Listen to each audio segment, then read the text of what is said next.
shot. Come on. Yeah! Needs it.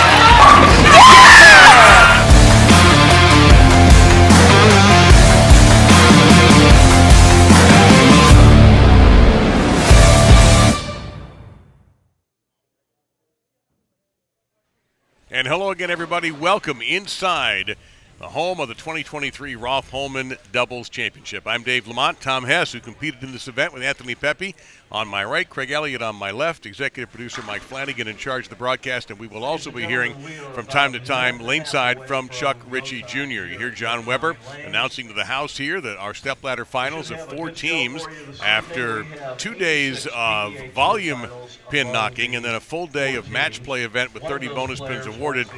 Tom, we have a vicious Final Four, and it starts with the first match with 4 players with sparkling resumes. Yeah, how about 25 major titles? That's what's getting ready to take the lanes right now between these 4 players. It is the team that started in 12th position that we weren't even sure were going to make it last night. Jason Belmonte and Bill O'Neill, who started in 12th and ended up in 4th, and that took almost to the last second for them to make it, taking on the number 3 seeds, Anthony Simonsen and Dom Barrett.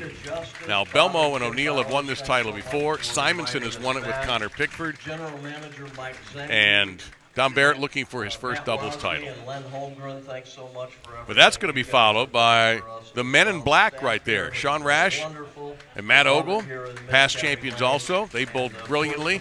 But the 2 guys to beat, the ones who just ran and hid with this event without question, will be Packy, Hanrahan, and Mitch Hupé. And Mitch is the only one without a title yet. So it'll be interesting to see how he reacts sitting in the number 1 position. He's in positions that he's not used to being in. Hanrahan, a titleist finally for the first time this year. So it's interesting to be in that position where you know you're not going to do any worse than second, but how will they handle the waiting? Well, I think, Dave, they've just been lights out all day long. College teammates, very close friends, keeping each other very relaxed and comfortable, I think. Their lead never became in doubt at all. So if Mitch can handle the moment, per se, when they get to bowl for that title, I think they're the favorites no matter who they're bowling.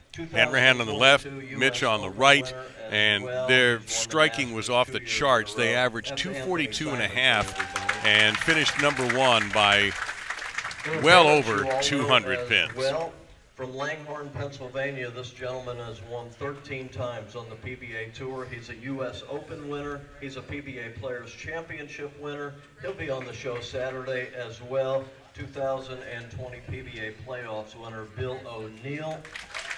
John Weber handling the introductions. And his partner all the way from Australia. He's won 31 times on the PBA Tour, including 15 majors. He's a 7-time PBA Tour Player of the Year. He's won everything. Give it up for Jason Belmonte. There you go. The opening match. Enjoy. Guys, good luck and high scores. All right, let's go over the pattern here first off. We're on a dual pattern, the Roth on the left, Holman on the right, long and short. How does it play, Tom? Well, they're both very high scoring. 4.5-1 ratio over on the Roth pattern on the left lane. About a 3.5 to 1 over on the right lane on the Holman. When you give guys this caliber, you know, that kind of ratio, the scores show it. And as you can see, you know, it took an average of 233.8 to make this show. So Dom's underway here. Dom using the hammer 3D offset attack. So this is how they bowled throughout the day, by the way. Barrett on the left lane, Simonsen the right, and Belmo left and O'Neill right.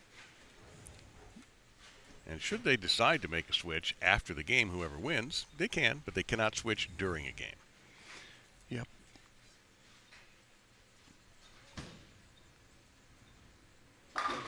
And O'Neill, not surprisingly, flushes here. Scores particularly, Tom, if I remember, the pace was very high early. Yeah, very high early. The guys got him pretty quick. Bill using the purple hammer there. Interesting that Simo and Dom decided that they wanted Simo to finish on the right lane. They want Belmo bowling on the left lane to finish. And we haven't seen Jason standing in the middle of a lane in a while. Once they started transitioning, he was way left.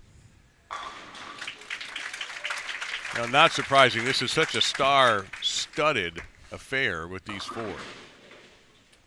Looks like Belmonte might have thrown me a changeup. That looked like an idol. He wasn't talking about one of those when I was down there talking to him about bowling balls. That just tells you just how good he is. A late minute decision to change up his attack, and that looked really good.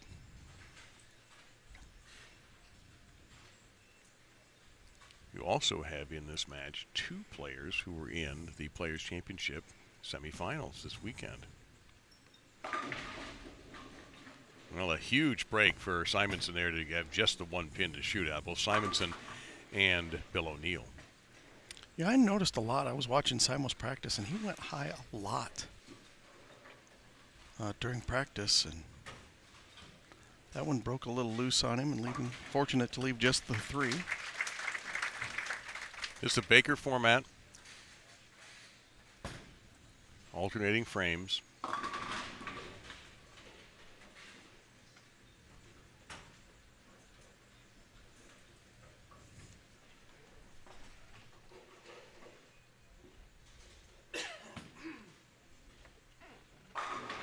Dom Barrett absolutely flushed through the face. Dom had a good run of the Players' Championship before he was knocked out. You know, Tom, you mentioned the average to make this top 4. If you look at all the teams in the top 12, that was a high enough average to win this event the last couple of years. That's how high the scoring was here this week. By the way, the guy who beat Dom in the Players on Saturday night, you're looking at him.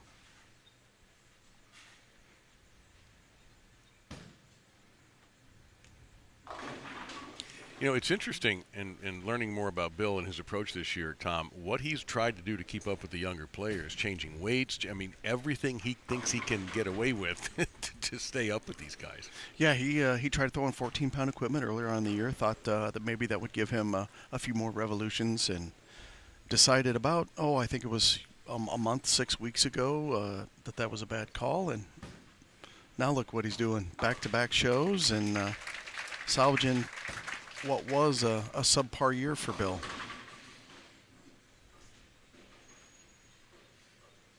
Belmonte knocked out by Anthony Simonsen. There's a lot of connections from the Players' Championship in this foursome right here. So you actually have Simonsen who knocked out Belmo in a roll-off to be a 12th seed. And so Belmo can get a little bit of payback here at the end of this PBA season.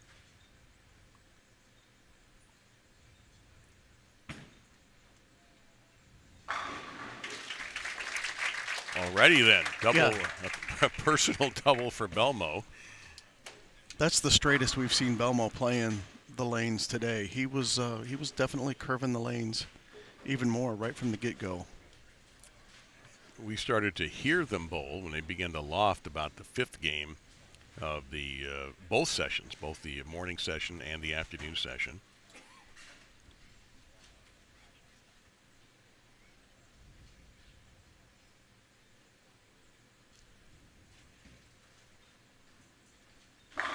And Simonsen with the adjustment didn't go high that time. No, that was really good. Anthony's using the idle Cosmos ball he's been throwing most of the time.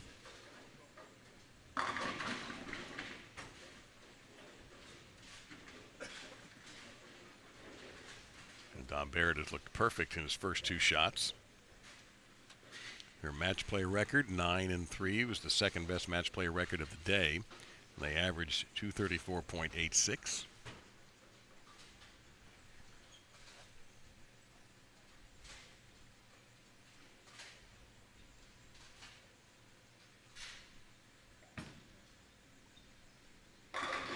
Well, those are 3 perfect shots, Tom.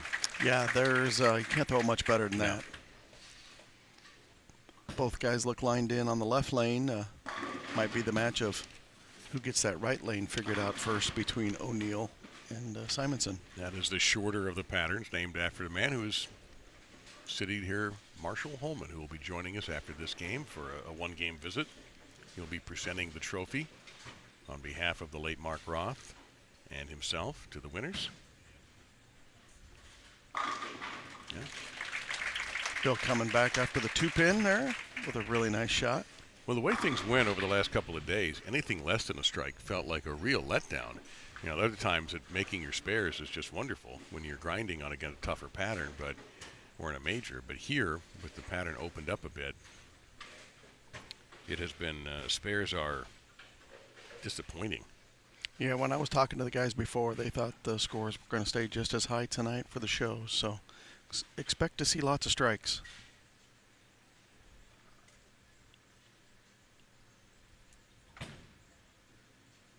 How about one more? And Belmonte hasn't missed yet on the left lane, has seen nothing but strikes.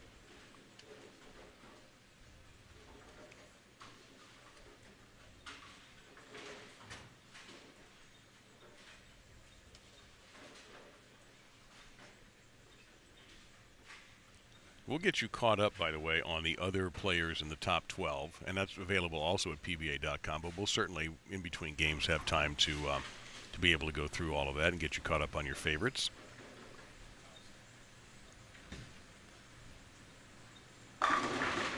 That's a major adjustment. Remember, he was going high through practice. What is he doing differently that he wasn't doing? Well, for me, it looks like he's moved his feet about 10 boards left, and now he's throwing the ball way further to the right.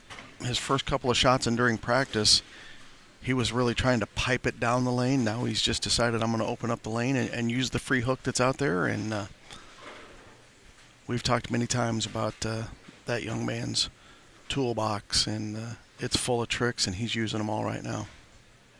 You got a bunch of wizards out here in this show today. Middletown, Delaware, live coverage of the 2023 Roth Holman doubles. So the left lane is undefeated. Or the bowlers on the left lane are undefeated. That's probably more like it. Another really good shot. They're making that lane look like a Sunday drive on the Mark Roth pattern.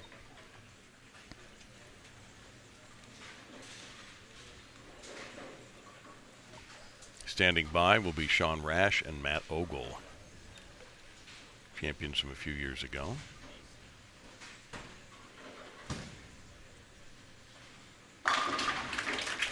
Well, they've got that lane figured out too.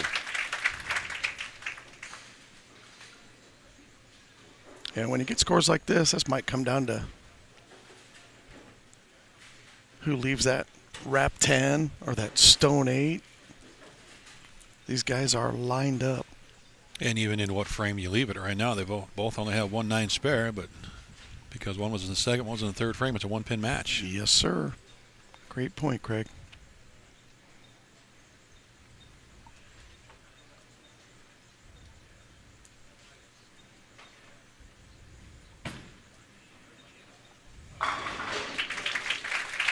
I'm out of material. It's just lather, rinse, repeat for these super talented stars. I mean, that's putting 10 back in the pit. I love it. You know it's a solid when the ball just takes the 8 and 9 and puts them exactly where they should be, out of range.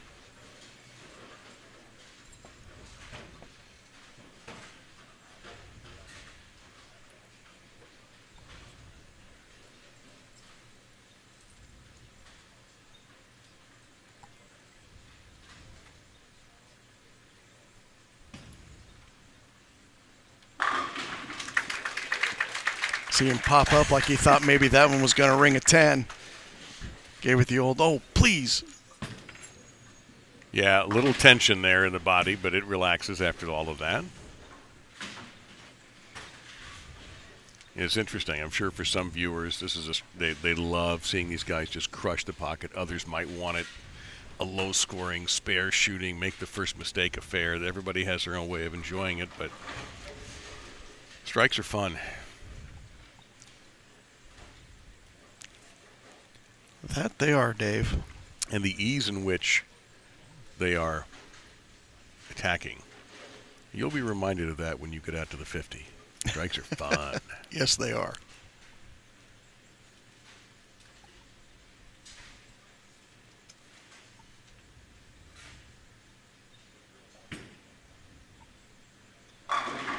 There's nothing you can say here. I mean, this looks like this could sustain itself the rest of the night.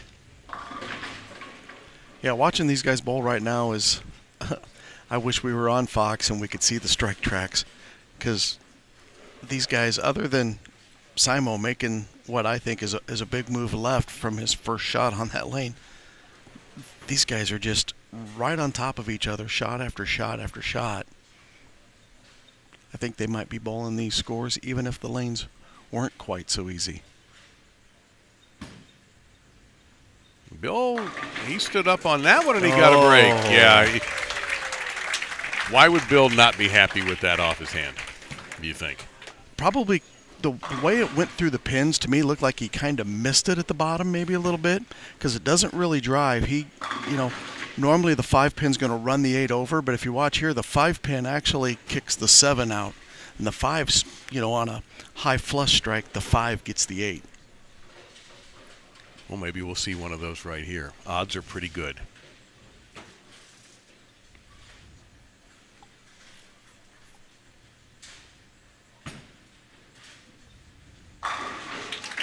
You mean like that? Yeah, like that. Why did I know it was safe to say that?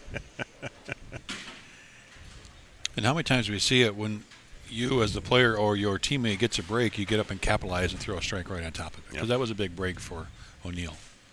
Well, are you going to give that guy a freebie? I don't think so. He knows how to take advantage of gifts. What more could you want? No. 2 of the big 3 coming down to the 10th frame. Belmo and Simo going to decide this match.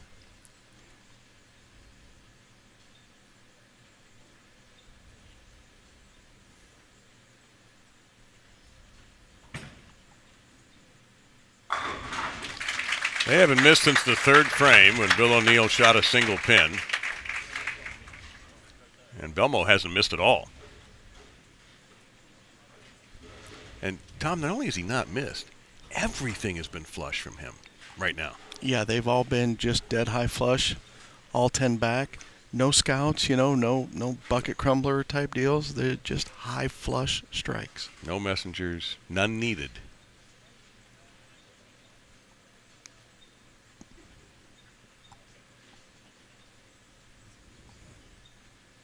.279 hanging here if he can do this.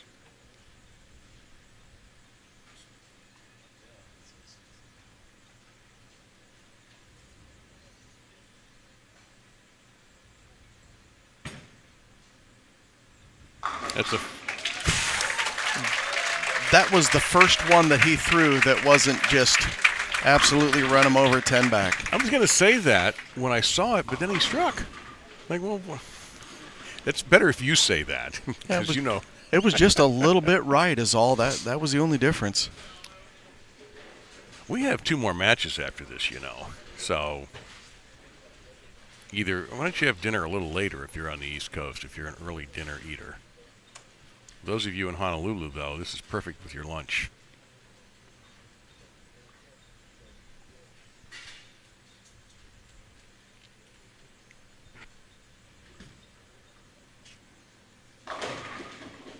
Yeah, he got it. You could see it was going to go. Wow, just a little bit further right. Just didn't quite come up. 6 pin got just enough of the 10 to knock it down. Anybody ruling for a double and another strike at a 9 for a roll-off? Anybody? Otherwise, it's a 280 at stake here. You could bowl a 279 and be sent out of the building. That would be an interesting call right now. I believe that Simo and Dom would get the opportunity to decide who bowls on what lane, and they would go first, being the higher seed, and I believe it's a 1-ball roll-off. Yeah, it will be a 1-ball roll-off. Yep, they're the higher seed. They're the 3, Belmo and Bill, or Bilmo, the 4 seed. He doesn't like it at all. Wow. He likes it now. Even the house, the people in the audience started to gasp when they saw that go off his hands. Yeah, he doesn't like that at all. I think he didn't quite get it there, but didn't go sideways off the end of the pattern. That's part of that bowling ball. That's a smooth bowling ball, and got back and carried the strike. Well, you know what's going to happen now. After 2 suspect shots to carry, he's going to pure one and stone a single pin. Oh, okay. All right, so that's the prediction from Craig Elliott. 2 spares in this game. That's it.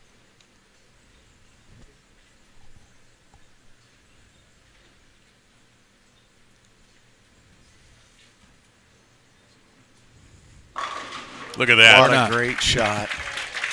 Or he's going to pure it and not get stuck with a stinger. 280 to 279. What a match. Oh, boy. That's the way to kick off the show here tonight. All right, guys, I'm standing here with Matt Ogle. And, Matt, going for your 3rd title, your 2nd doubles title with your partner here. How you feeling? Pretty confident. You know, me and Sean's both great all week, and we have confidence in each other, and I think we're going to make it happen today.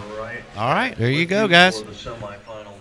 Thanks, Chuck. If you could grab Bill or Jace, too, while we're waiting, either one who wants to take a second, I'd be just curious to see their thoughts as we take the replay of Anthony's last shot that ended that 280 to 279 in a spectacular fashion. Gosh, what a boy.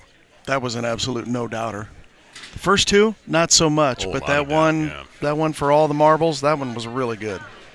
That was just spectacular. And we have 2 more matches to go, Ogle and Rash. You also see Hanrahan and Hupé in the foreground in a combination of red and black. And speaking of spectacular, we would want to welcome tournament co-host or tournament host Marshall Holman back with us here.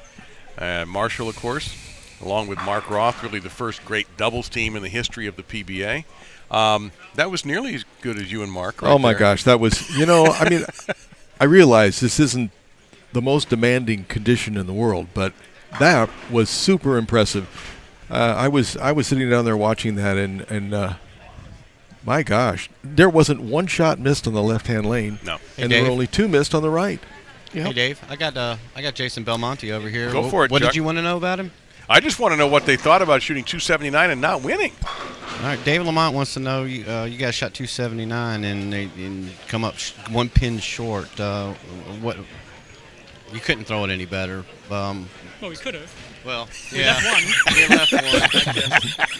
No, I mean, Anthony's probably supposed to split in the 2nd frame, and then who knows what happens after that. And then, he gets a super, super, super late carry on that 10 in the 10th, and then he yells he doesn't like the 11th, which I thought the 11th was pretty good, actually.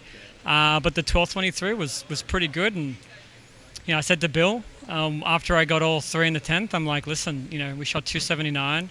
Other than that 1 frame, you very rarely will lose with 279.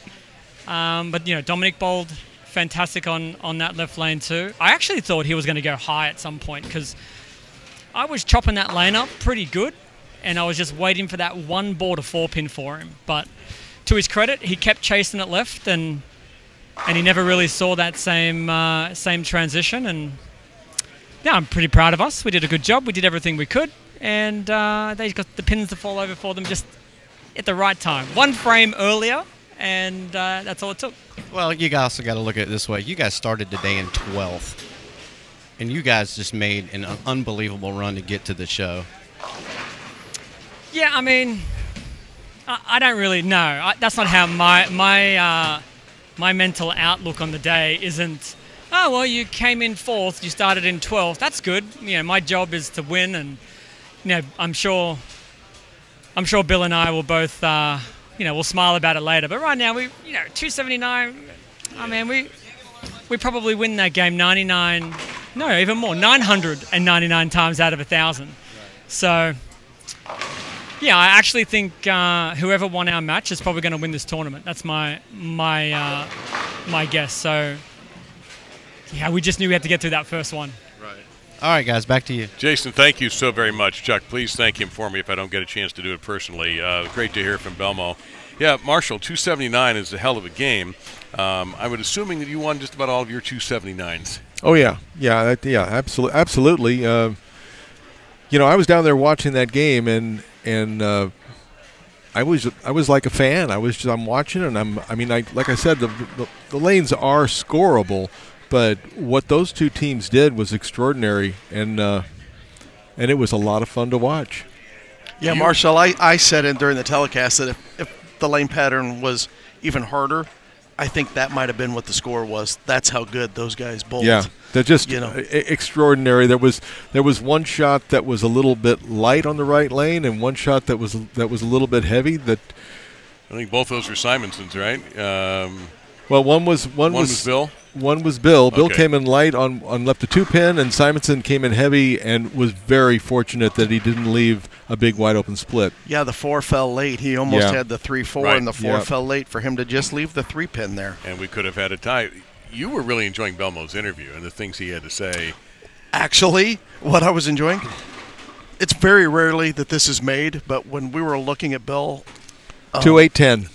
yeah, Dom made the 2-8-10 I saw on the practice I saw that. I saw that. That's what I chuckled did at. not see that because I call that the impossible dream because it's the percentage is comically low. It's lower than a 7-10, I believe. Yeah, that was pretty cool. I noticed that too. Absolutely irrelevant. It was on the practice, wasn't even on the real pair. But it just kind of when you see the 2-8-10 made, it just kind of makes you perk up. Yeah, but I did like what Belmo said, and he's pretty much always a good interview, and it's almost like he's thought it out, but he hasn't. He's a good guy. I mean, he's an extraordinary bowler, and he comes off very, very well on a microphone. Yeah, he's done some TV, as we all know. I just like the I'm here to win mentality. I mean, I love that, and yes, he'll take it. And you're right, he and Bill go, God, you remember that time we were in Delaware? Good God! But at the moment, if he's a touch or he and Bill are a touch salty, I'm fine with that. Yeah, you don't get to 31 titles with 15 majors by being okay with finishing fourth. Being content. Okay, ladies and gentlemen, we are ready to begin the semifinal. All right, so we're going to start here. Let's look at this other team now, guys.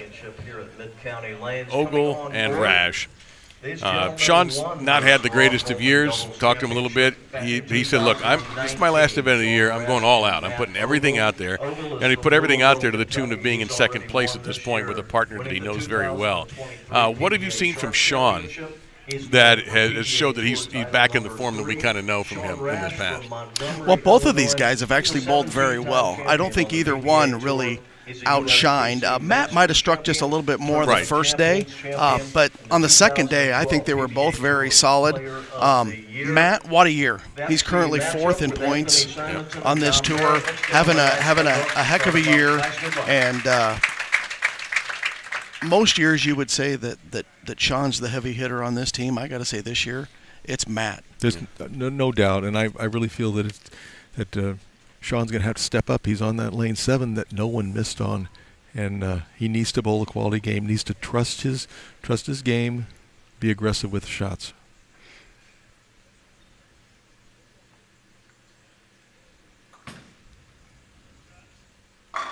Just like that. Another beautiful shot on lane 7. Lane 7 is perfect so far, and so is the shot from Sean. These guys won this event once already. 2018, I believe. No, not 18. 19.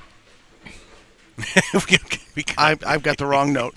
Sean won the singles title in this building in 2017. Oh. My bad, gentlemen. Sorry about that. They won the doubles in 2019. I looked at the wrong note. And they made the show last year when we were at Wauwatosa. That was a pretty star-studded show. That was won by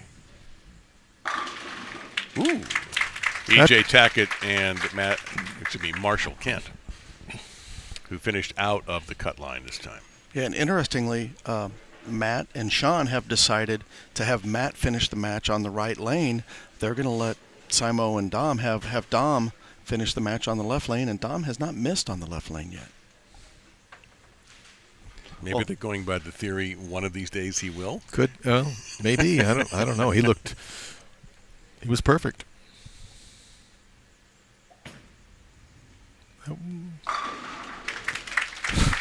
I wonder if what Belmo said is going to happen. He, in his interview said he was surprised that Dom didn't have one and go high because he thought he was tearing up the lane pretty good. And so we'll have to pay attention to that and see if that first miss on that left lane is because somebody goes through the face. And the other prediction, he now thinks that Simonsen and Dom will win, and they will run the ladder here and take the title. Well, if you have not been watching the qualifying, and you're only tuned in for this championship, welcome, number one. And yes, they've been that good to get to this show, to beat the people they had to beat, and to score the way they had to score. You had to be that good. The scores averaging in the 230s, 240s for these teams. Otherwise, you could bowl perfectly competently and strike a lot, and you're not there. Not this weekend or week. Two great shots from Sean on lane 7. Yeah, perfect through 5 frames. How much of a looker are you when you're waiting to bowl next? How much are you scouting the match that you're not in? You got to pay attention to the lanes to see what the people in front of you are doing, especially during the practice. You're standing down there watching to see somebody might be trying to change the lanes. You know what I mean? Might be trying to make them bad for you or good for them, and you just got to be aware of that. So I did notice that they weren't down there watching; they were off to the side, but they do get the advantage of they get to go throw their 4 practice shots before the match starts. He didn't act like he hated that shot when he threw it. Yeah, no. He liked that, and the advantage always goes to the team that just won the last game. As you take another replay of a perfect shot from Simonsen. Yeah, it's been brought up many times. The winning percentage from the number 1 seed isn't that great because the number 2 or the winner, not necessarily the number 2 seed, but the winner of that previous match has already been out on the lanes. Has momentum. They know what the lanes are doing. Long pattern, 42 feet Mark Roth. That's what Don Barrett is bowling on right here. Oh, my gosh. Oh, my gosh. You wonder if he moved just a little bit left in fear of going high. Yeah, because that one didn't drive through the pins like all the other ones had. So our first open frame. We've seen a lot of extraordinary stuff. Can he make it? I'm not ruling anything out. Well, that's got enough. Didn't have enough mustard on it at all. So the first open frame of this evening goes against Barrett and Simonsen. On a quality shot. So the opportunity here for Ogle and Rash to jump right in. They averaged just about 240 if you want to round it up. They were 6-6 in match play. They were living off of volume more than bonus pins. Big shot. Very important to take advantage of the opening that was given to them.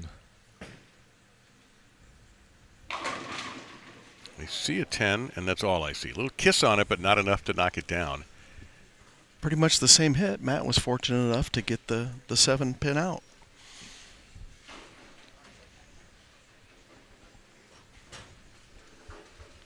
We'll be staying on the air to include our trophy presentation and an interview with the winning team. So don't go away after that last ball is thrown.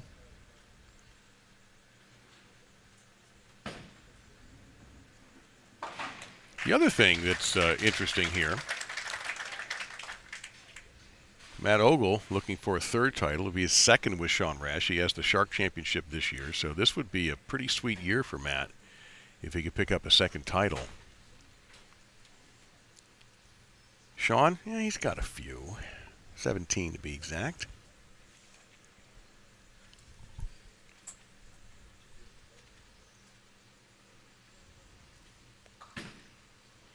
That went further right.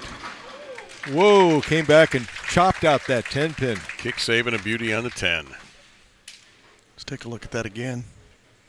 Oh, yeah, he stood up like he thought that one was right. I think it got lucky that he got it there quick. If that's right further down the lane, I don't think it makes it back, but he got it there quick, so it had plenty of time to get back up to the pocket. It's all about the break point, isn't it? Mm-hmm.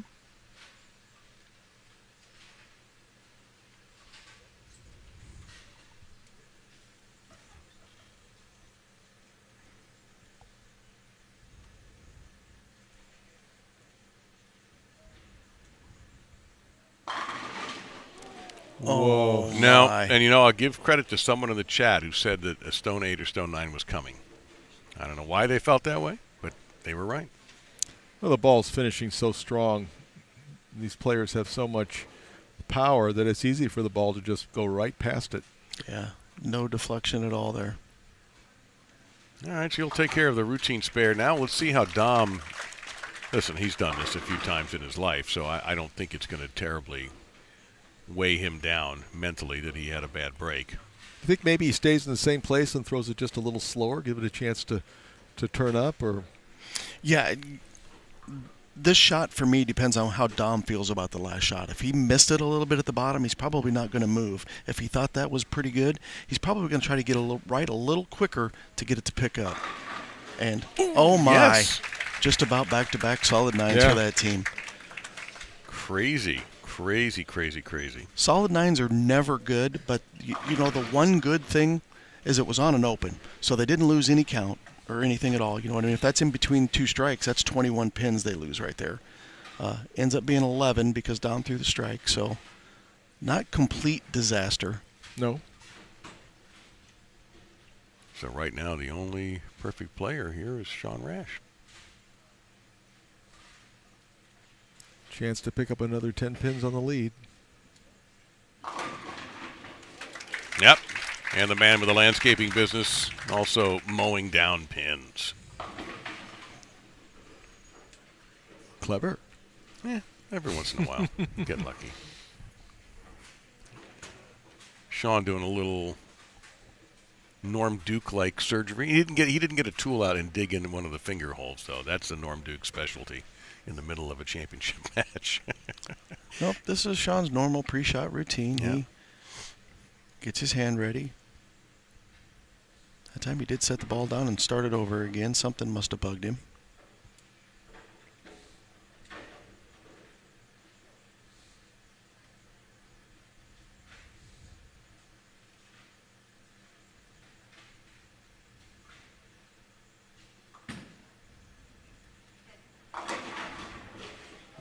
Oh, my. Oh, No, there's an odd leave. Yes, it was. look at all the hands up in the crowd. Oh, that's cold. Yo, you know what? His partner's doing it, so never mind. If your partner does it, there's nothing you can do but make it.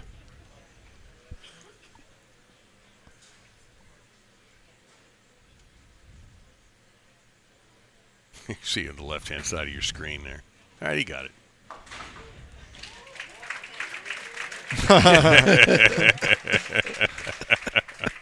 Nice to see that you're going to have a sense of humor in the middle of an intense competition here to decide the Roth Holman Doubles Championship. I think he was saying, well, I used to be a power player.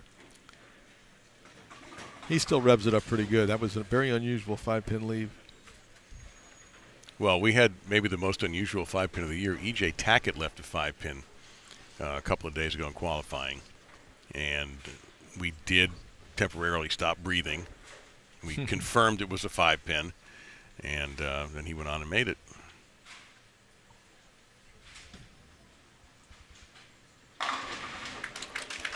Very quietly, he seems to have found his happy spot. Yeah. Yeah, just the one bad break there. Yeah, right back in this match with a strike here, just be 2 pins. Yep. 2 pins in the hammer. Something about that rack didn't suit Dom's liking. Yeah, it's the second one he's taken on that lane tonight.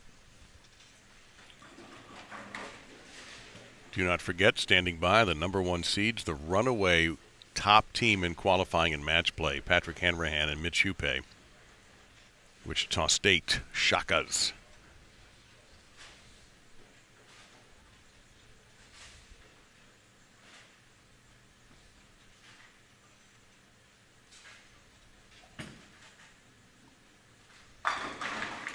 There you go. Dom's getting a little bit further left, not getting the ball quite as far right, so had a much straighter angle going into the pins there and almost put the 6 around the 10.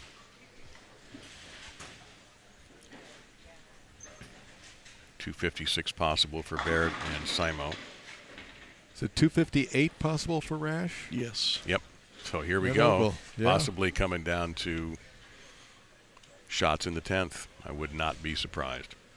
I think it's imperative that the Rash and Ogle team both strike here. But first, Ogle.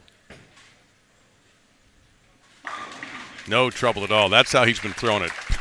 He's got a very unusual style. It almost looks kind of non-aggressive through the ball, but he revs the daylights out of it. Yes, he does. Matt's throwing the Black Widow 2.0 hybrid there. Sean also taking a re-rack on the left lane. So something's not looking right to the guys. Anything you can see from our screens? No, that one there looks pretty good. Yeah, that's the one he's going with. But prior to that, well, Might have been closed rack between the 1 and the 3. He gave that more energy. well, he opened up the 1 and the 3 right there. You could see it at release. There was just more authority through the release. Yeah, it just looks like he gave it just a little bit extra at the bottom. Kind of got it out on the lane just a little bit. Just a little bit. Yeah. Crossing over the 5th arrow. Out to about 10. High flush. Oh, he almost did that. The Marshall double fist bump with the stretch that we see. And Marshall talked about this in another opportunity during the tournament, but they've done a wonderful job here at Mid-County, and we'll explain in a moment after Anthony here. Uh-oh. That is, I believe, the biggest leave we've had so far. 3 pins. Yeah. If you see, you can't. Yeah. He just didn't quite get it there quick enough. Got a little bit too far down the lane before it started the hook and got behind the head pin. Fortunate to leave just the 2, the 4, and the 8. Which is still no bargain to shoot at. No. And when you don't get a strike, you can hear the crowd is just shocked. Yeah. Some of these folks have been here for 3 days. Some are just in for their 1 session tonight to see the championship crown. What I was going to say real quickly is off to our right on the high-numbered end of the house, they have some TV screens, and they have set up a video display of Mark Roth and Marshall and their victories, and it's been running all the time. It's a beautiful setup, and they've really done a nice job paying tribute to you two. Thank you. They need to strike here. It's over. Yeah, he needed that one. And it's not, you said with Mark and my victories, that's not completely true because one of Mark's victories was beating me.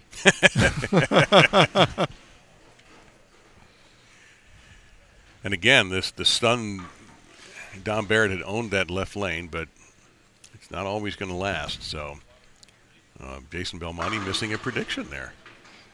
Yeah, and the first one that we saw miss the pocket over there did go high. Yeah, incredible but true. So it's going to be a 3rd place finish. And our top 2 seeds will go at it in the next match. Matt coming over here to make a ball change. Can you see what that is? So GB4. Yeah, that's what I was going to guess, but I was waiting for him to get up there. Appreciate that, Chuck. Chuck Ritchie there at lane side, keeping an eye on things. And moved a little bit further left. Looks good. I just got a message from Denise Roth. Oh, yes. And Denise, so glad that you're watching, and sorry that you weren't feeling quite up to being here, but we sure look forward to seeing you next year. And of course, we all miss Mark, and Mark would have absolutely loved the presentation that this center provided for this tournament. Unbelievable, isn't it? Just walking in the doors from the front. Beautiful. Pictures of you two. Yeah, it's a study in the history of the game, which Mark is a very big part of. Well, the folks here at Mid-County should be really patted on the back for recognizing the two of you the way they have. And while we have a second, I do have want to thank the owners, Rita Justice, Bob and Kim Bowers, the general manager, Michael Zangi, the sales and marketing manager, Matt Wozni, and the sponsor, Bally's Dover Casino Resort. Nice place, by the way. And came out ahead there the other day. But, yeah, this is the way you do it when you are honoring people. So and I'm going to be going down for the last Yes, game. So I'm out of here. Thank you very much. It was a pleasure hanging with you guys. Yeah, we'll see you at the trophy presentation. Absolutely. Marshall Holman. Thanks, It's an gentlemen. honor to share the booth with you, Marshall. I Thank you very appreciate it, much, my Buddy. friend. Appreciate it. It was mine. Thank you. See you soon. Chuck Ritchie standing by over by our tournament leaders. All right, I'm standing here with Packy and Mitch Hupé. Packy looking for title number 2. You guys have dominated the whole week. How you guys feeling? Feeling pretty good, yeah. I think we're just same game plan here, just going to make some good shots and have a lot of fun out there. You know, not every day you get to bowl for a title with one of your best friends. So. And Mitch, your first title, man. Let's get it. What's that? It's your first title coming up. Let's go get it. It does. Yeah, it feels good. Doesn't really feel like a title. I don't know. Just a doubles event with my friend. Yeah, not really thinking of it as a title or anything. Just a doubles tournament that I'm playing with Packy. All right, good luck, guys. All right, thank you very much, Chuck. Appreciate that. We, again, will provide the trophy presentation to you. And we welcome Craig Elliott back into the seat that Marshall had occupied. Always love talking to Marshall. And there we go. I get to have the mic now, Chuck. You sure? All right. Chuck says Chuck's out. He's handed the baton off. He has, literally. It's about the size of a track baton. Check 1 2. Check 1 2. Yeah. Is it on? Is this on? No. All right, so there's a poll up. Who will win, Rash, Ogle, or Hanrahan, Hupé? There's the seeds 1 and 2. Rash, Ogle, the 2 seed. Hanrahan, Hupé, the 1 seed. And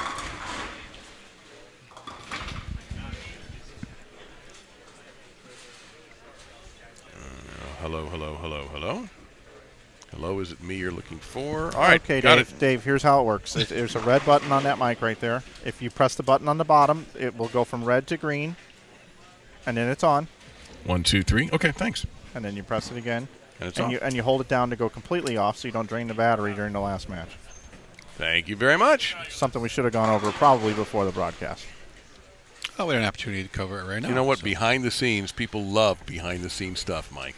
So, You know, we look at those banners. There's one missing up there.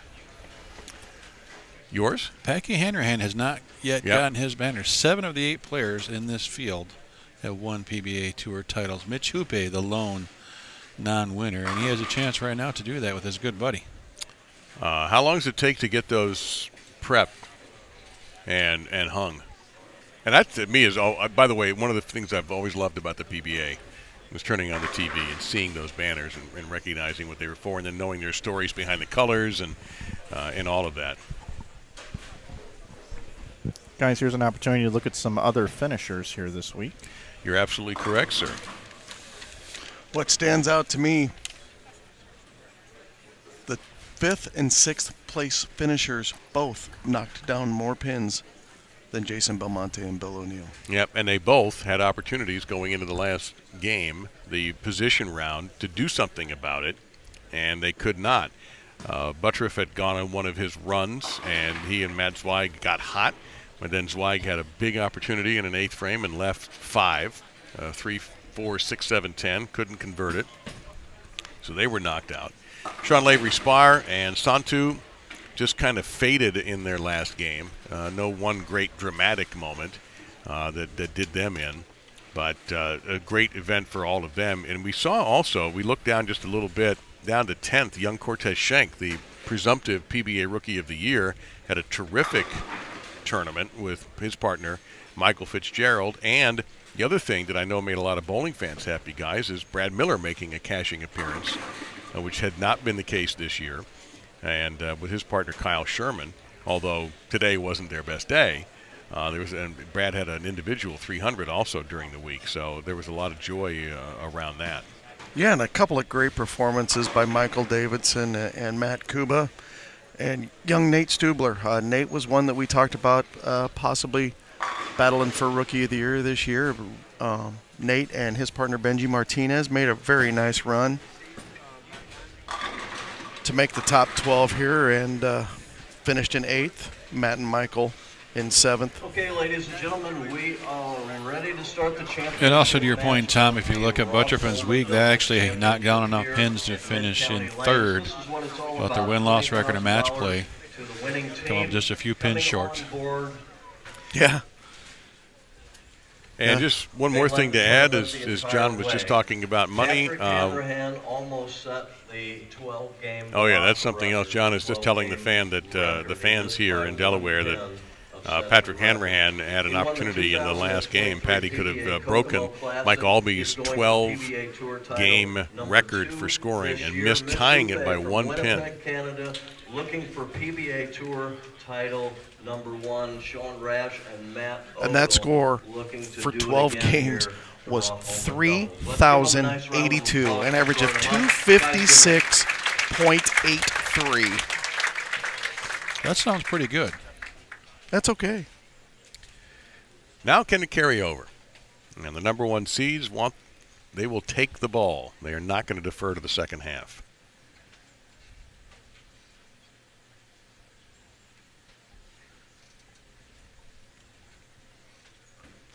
Mitch is going to get us underway. And a light hit and leaves him a quiet 8-pin.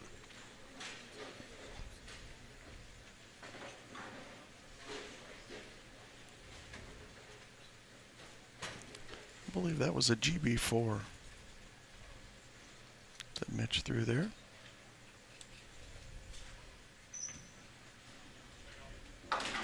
We had been joking during the week, Tom, while you were out bowling with Anthony Pepe, that any time that either Hupé or Hanrahan didn't strike, it was breaking news.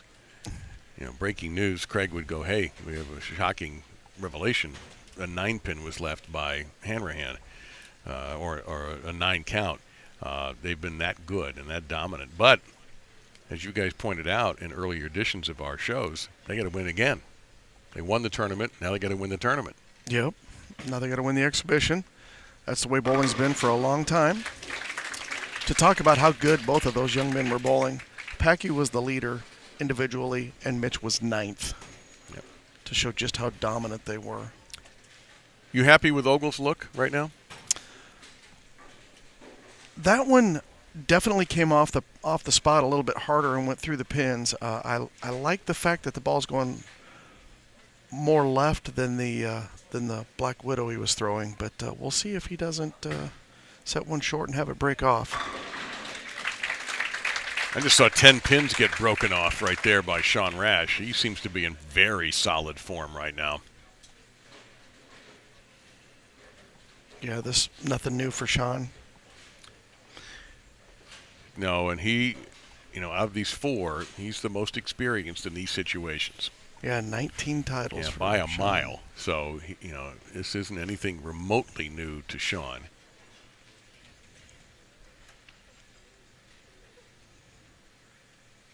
And he is loose and yucking it up. You see him right there in the foreground. All right, so if you weren't with us for 2 days, that's what's been happening with Packy Hanrahan. Well, how about the fact now that he's the only lefty, so that's just a fresh pair for him to do as he's been doing all week long, and that's strike a bunch. Yeah, you've got not just these 2 from Wichita State, but Sean as well. Mm-hmm. It's a lot of Wichita State. You had the Barnes men, Ryan and Chris, Wichita State folks. There you go, Mitch. Pretty good shot out of Mitch. When I was down there talking to him, he sure seemed pretty calm and collected, you know, and in his pregame interview there, hey, that's not a tour title, man. I'm just bowling the doubles tournament with my friend. Well, you know, that has been their approach for a couple of days. We got that earlier in the week from them, that vibe of, this is really cool. We're buddies. We're bowling together. We're competing. You know, they really approach this, I think, in a different mentality than you would if this was a singles championship and you're bowling for yourself. They really enjoy the camaraderie. There's no chance he doesn't have some butterflies going on right now, though. Oh. No. Oh, I agreed. I don't think he's ignorant of that in any way. I remember years ago I asked Pete Weber, do you still get nervous bowling for a title? He says, absolutely. When I stop getting nervous is when I stop bowling. I want to keep going with the theme. Packy obviously decided that they want Packy to end this match on that right lane if it comes down to it. I think that's a smart decision.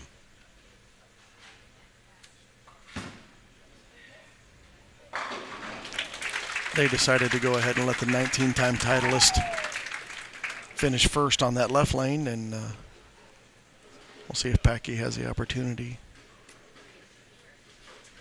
Got a little loft here. Yeah, got that one out on the lane a little bit. That's the first time we've seen that tonight. It's not the first time we've seen it in this event.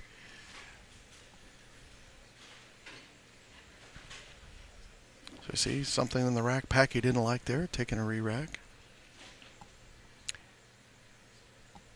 At one point later in the day, Jason Belmonte was on, what, 21, 22 was that? And his feet were on lane 20 when he threw it. He strikes on 22 and walks back to the approach, on strikes on 21 and walks back on 22. He used 3 lanes to make a strike. Another really good shot out of Packy.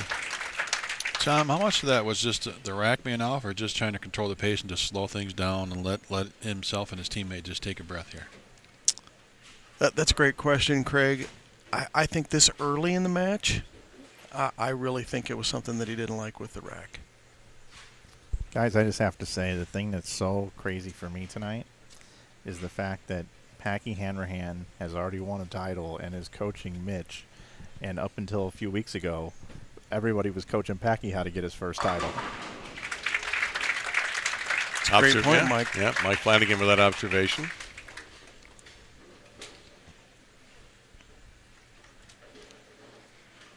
Somebody needs to tell Packy to move so we can see that shot. He needs to move a couple of boards right.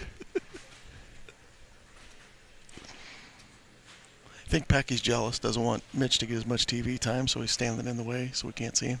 We're going back to the re-rack shop, though, and I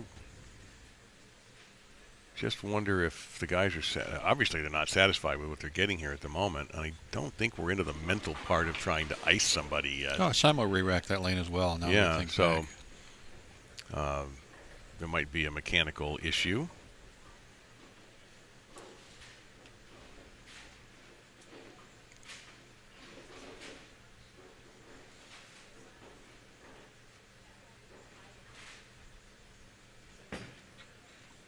Oh, man, doesn't like that. Hurry, hurry. Oh, wow. It hurried. Well, Tom, you want to see one come harder off the spot. That might be why he made that ball changed. Feels like he can free it up and get a little bit further right and have the recovery down lane that he didn't have. We saw in that first match he was light swish early in the match.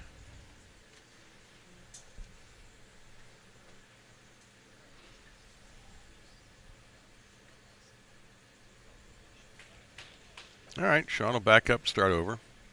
Saw that happen a few times. Wasn't it? It was Ogle who went dancing into the left channel at one point, never released the ball, but he had an awkward stop and stayed upright and was able to very athletically avoid tripping or maybe injuring himself, and then went back, and I'm pretty sure he threw a strike. Yeah, he did. That was one of the oddest ones we saw because he was about ready to let go of the ball and just put on the brakes.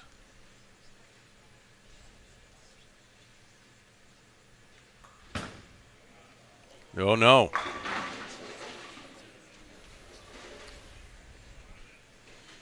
It's our first really big mistake of this match. As you can see, as you mentioned, Dave, he's trying to get it out on the lane, and he just got that one way too far out onto the lane.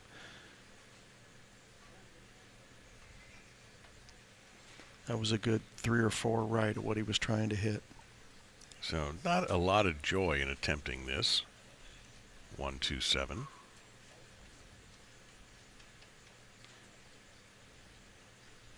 Hope ideally you just want to hit the head pin on the left and have the ball take out the 2 and the 7. Like that.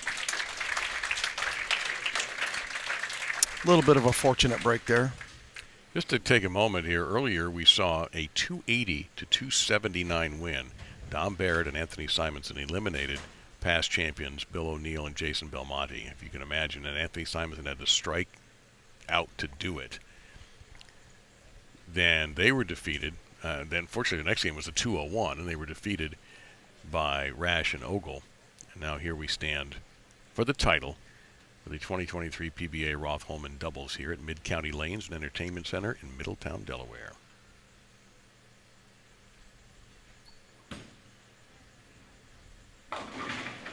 Oh, wow. Yeah, once the crowd reaction, once Hanrahan didn't even have to move out of the way, you knew it was bad.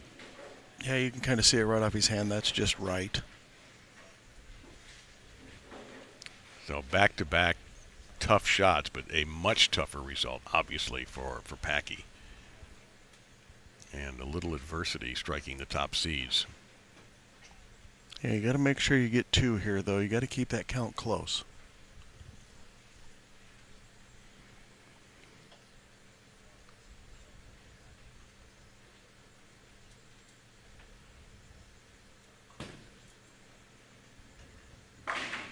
Taking your advice. And now back to Mitch on the left-hand lane, where he is 9 spare and a couple of strikes after that.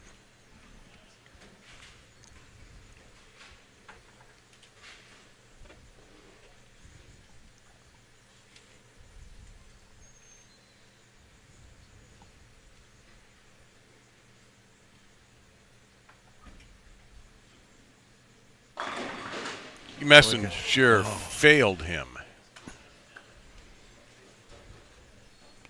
Pretty good shot, though. I love how smooth Mitch gets the ball down onto the lane. You can't even hear it hit the lane. He's playing a much more direct line than Sean. As you can see there, Sean's trying to get the ball to hook and drive through the pins. Mitch is playing much straighter. Again, it's that kind of tournament when you leave anything on the deck, you look up at the heavens and wonder, that's not going to help. But he was smartly able to cover. And big chance here now for Matt.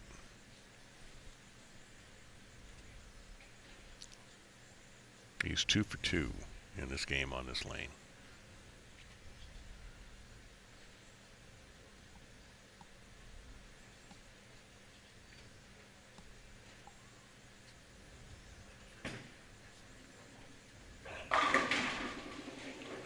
Oh, another messenger. The left lane, messenger failed. Messenger fails Ogle there. Question on the equipment about what are Mitch and Matt throwing? What do you have there?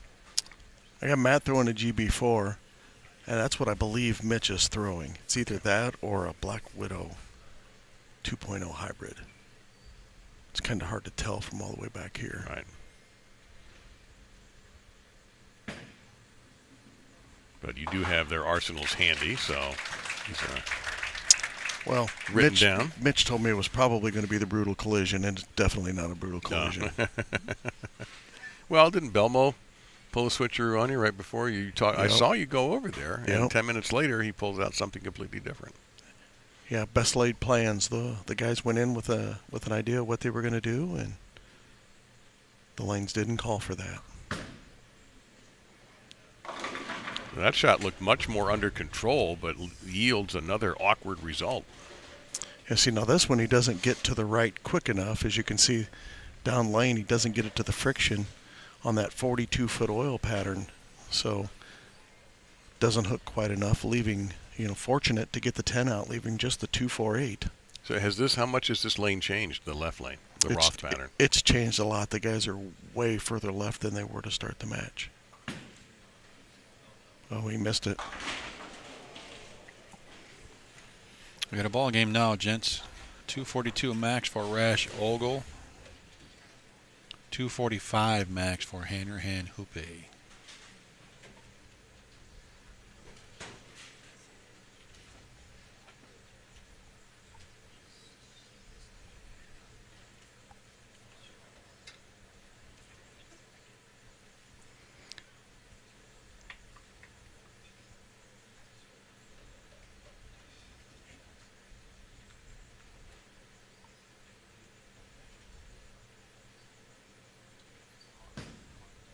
That's a better shot.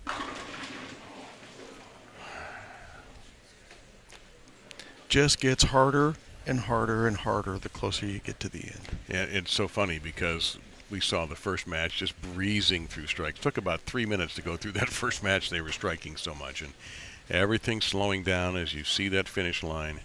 And we've got Hanrahan with the one title trying to double his total. His partner hasn't won one yet. You know, interesting you bring that up, Dave. I think that puts more pressure on Packy. He's already got his title. I do. And put some pressure on Packy to help Mitch get his. I think it's possible. Yeah, I don't know. I'm sure Hupé wants this very badly, but Hanrahan probably wants it as much as Hupé does, not for him, but for his friend. We'll go back to Rash Ogle. This is exactly what Sean said when he won the title with Matt. Yeah, he was doing it for him. I mean, you know, Matt's. Oh my goodness! Luckiest break maybe of the night.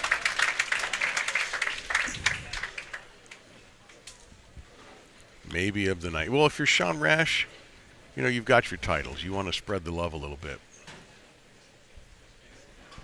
This busts off. Caves in the 4-6.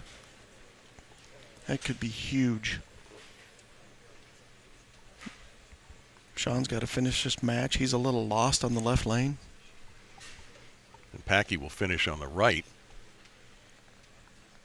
Although he's had a tough go of it on the right lane, as far as that's where he had that big split.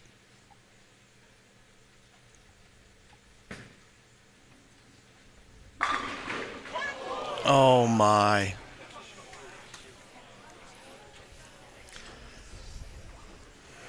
We talked about it earlier, guys. Absolutely sick 9-pin here. You're not going to be able to see it. No, I don't think you want to see it. Oh.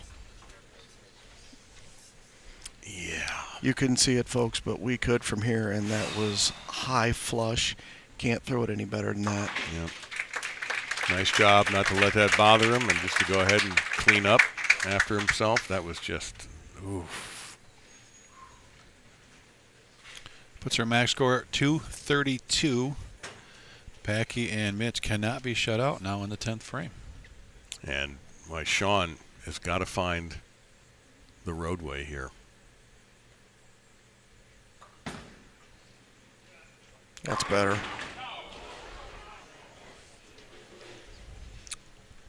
All righty. 221 max now. 222 max. 21, you were right, Dave. Yeah, I was right the first time. That rarely happens. So 221.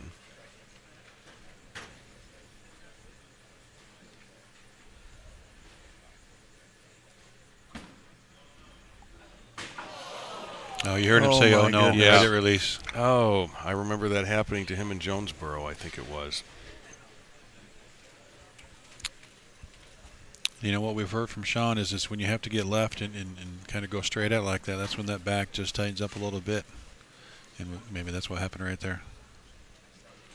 I think he just missed it.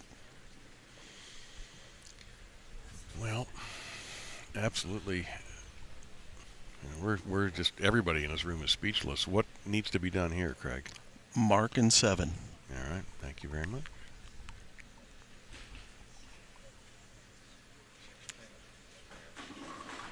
And another re-rack, which has been happening almost exclusively on lane 8. And what went from strike, strike, strike, strike, strike, strike, strike, it has now turned into a very tense spare shooting. Who's going to get a good break contest?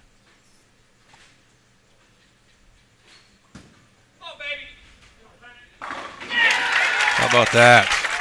Mitch Hupé was up about halfway down the lanes. And he is a roll away from title number 1, and for Packy, title number 2 in 2023.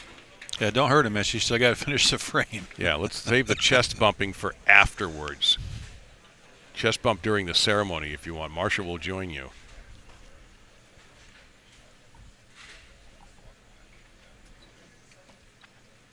Two shots to get 4 pins.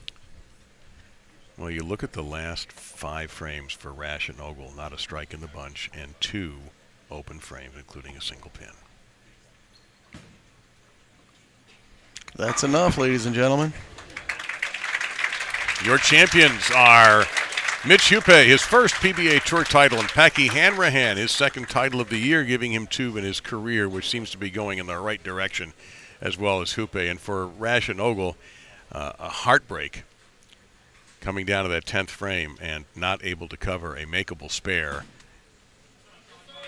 There you have it. Adding their names to the prestigious list of champions is this young pair, the Shockers, Mitch Hupé and Packy Hanrahan. They led it all the way. Well deserved, guys. Congratulations to you. Stick around, ladies and gentlemen. Impressive win. First one for Mitch Hupé, second for Packy Hanrahan. And Tom, as you mentioned, they won this tournament once. They lapped the field, put on a clinic here this week, and now to actually validate that and get the win here, what a feel-good moment. In the same part of the country where Packy grew up, he's got family and friends in the area. His good buddy Mitch, getting him that first title. Going to be some celebrating in the house tonight. I would say so. The house is going to be pretty happy. For a guy bowling for his first title, I thought Mitch handled it absolutely incredible. What might have been his worst shot of the night in the 9th frame ends up being a strike. What an exciting week.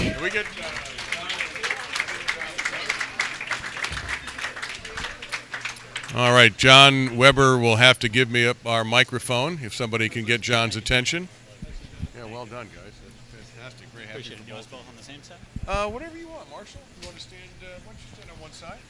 We're working out the logistics. Yeah, that's perfect. We will be making this official. Do you have your mic, John? John Weber has the house mic, and so we're going to get this broadcast to everybody here as soon as we get John's house mic. But we have the winners here, and we'll just hang off. You just wait a second. Yeah, no. I'm sure you don't mind. There is no house mic. John's shaking his head as if he doesn't have the mic. No.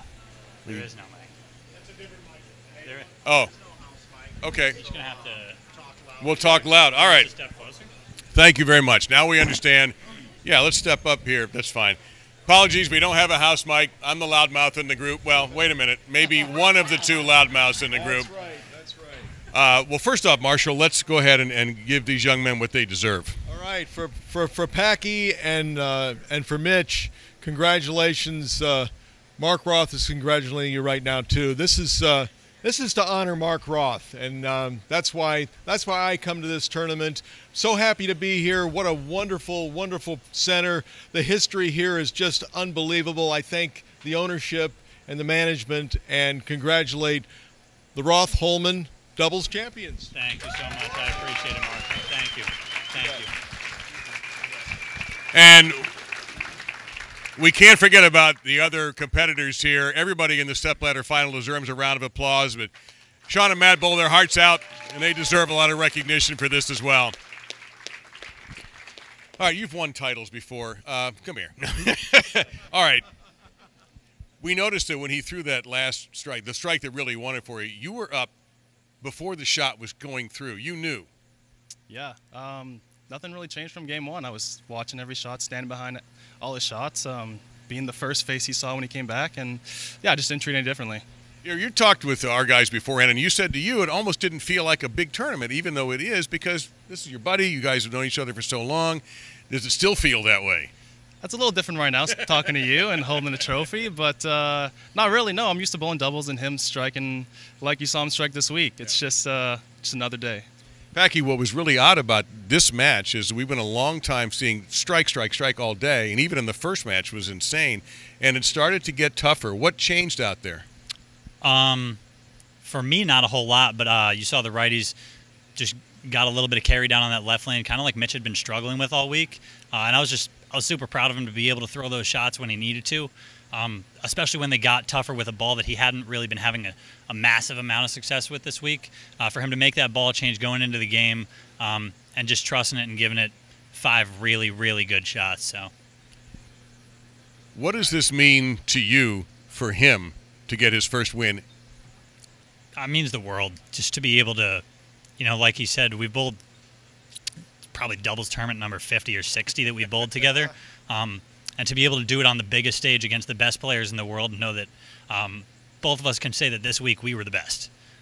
Nobody was able to beat us, whether it's a one-game match or 12 games of qualifying plus the 12 match play.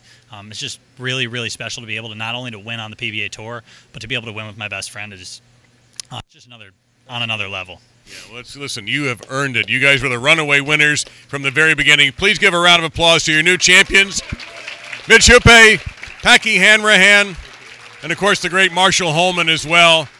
And we thank you very much for your support of this event.